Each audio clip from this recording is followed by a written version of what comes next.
Assalamualaikum warahmatullahi wabarakatuh. Halo peserta modul Nusantara Universitas Negeri Medan. Perkenalkan, nama saya Wulani Kisti Hasana, SPD. Saya merupakan lulusan S1 Pendidikan Sejarah Unimed dan saat ini saya sedang kuliah S2 di jurusan Teknologi Pendidikan Unimed.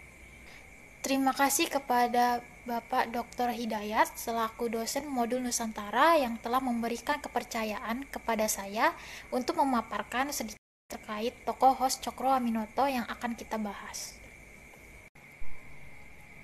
Yang pertama akan kita bahas yaitu sinopsis dari film ini sendiri.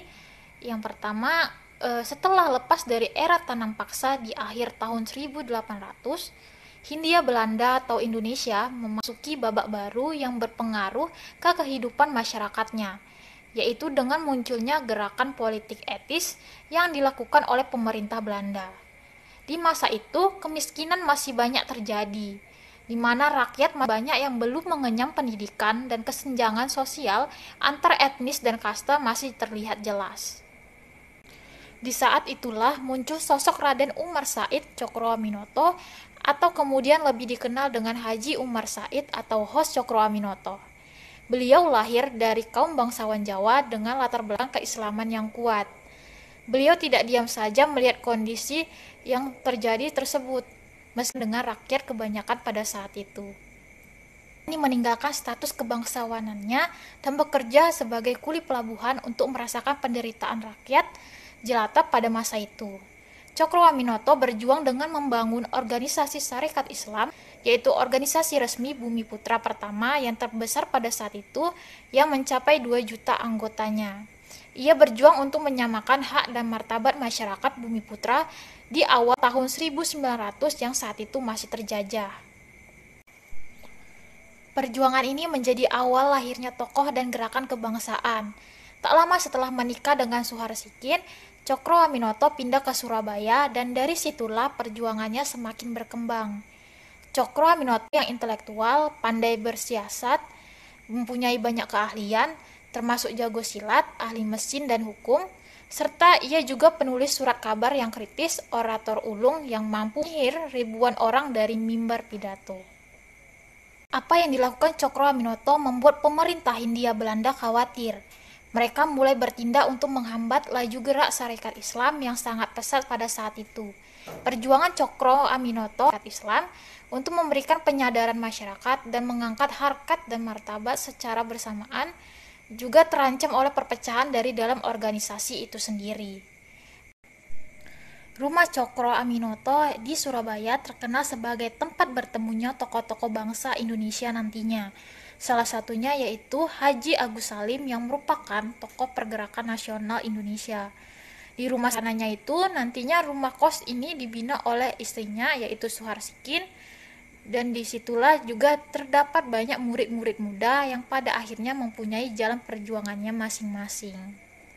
Mereka meneruskan cita-cita dari Cokroaminoto yang mulia untuk mempunyai bangsa yang bermartabat, terdidik dan sejahtera. Salah satu muridnya di penilai ini adalah Bapak Proklamator Indonesia yaitu Soekarno. Nah, di sini hubungan keduanya itu cukup dekat, bahkan sempat menjadi keluarga. Soekarno alias Kusno pernah menikah dengan salah satu anak dari Cokroaminoto yaitu Utari. Tapi perkawinannya hanya bertahan selama sekitar 2 tahun dan kemudian berpisah. Nah, di akhir saat istrinya menderita sakit, Cokroaminoto tetap berusaha untuk meneruskan perjuangannya meski terancam masuk penjara. Namun di sisi lain, beberapa murid didiknya seperti Semaun, Musso, dan Kartowiryo membelot dan keluar dari Sarekat Islam dan mendirikan partai baru yang menjadi cikal bakal dari Partai Komunis Indonesia atau PKI. Nah, selanjutnya kita akan membahas tentang review dari film Guru Bangsa Cokroaminoto ini sendiri. Siapa dan bagaimana perjuangan seorang host Cokroaminoto mungkin belum banyak yang tahu. Kita mungkin hanya tahu namanya dari nama jalan dan disebut sebagai pahlawan pergerakan nasional. Sosok pahlawan yang akrab dipanggil Cokro ini akan ditampilkan oleh Garin Nugroho lewat film Guru Bangsa Cokroaminoto ini. Film ini berdurasi sekitar 2,5 jam, mengisahkan perjuangan host Cokroaminoto dalam melawan penjajahan. serta perjuangan menyamakan hak dan martabat masyarakat Indonesia yang terjajah pada masa itu.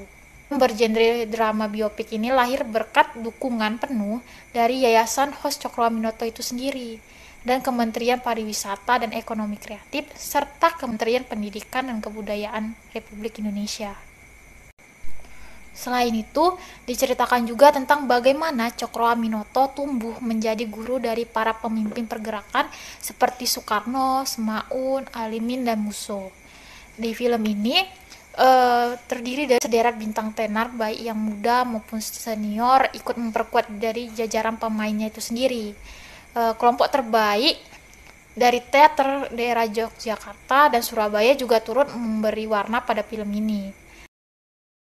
Film ini juga meliput kota-kota bersejarah seperti Ambarawa, Semarang, dan Yogyakarta yang ditampilkan untuk menghidupkan kembali suasana kota lama, lengkap dengan tram dan mobil-mobil pada masa itu. Namun di sisi lain, durasi dalam film ini cukup lama dan mungkin akan terkesan dipanjangkan dan agak membosankan bagi sebagian penonton.